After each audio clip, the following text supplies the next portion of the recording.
As the popular belief goes, curvature tool can be useful to professionals.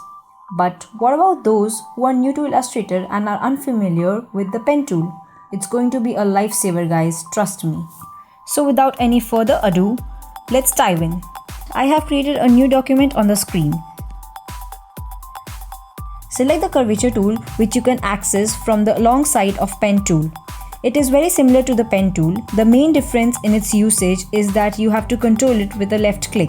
You can left click, hold and position your anchor point. When you leave the anchor point, a path is created. It uses the path to draw the curve, so we can see in real time how the curve is gonna look. You can adjust accordingly till you get the perfect angle and left click again to finalize the anchor point. We can now continue with the curve. Using a pen tool is an art itself if you are a new user, but making a curve using this tool is quite difficult. The curves won't be smooth and the lines won't flow easily. By seeing the curve in real time, you can adjust it accordingly, and when it comes back to the initial anchor point, you can see that sharp edge.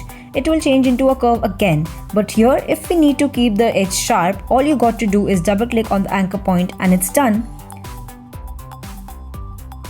The best part about the curvature tool is you can hold any of the anchor points and adjust it accordingly, and it becomes smooth on its own.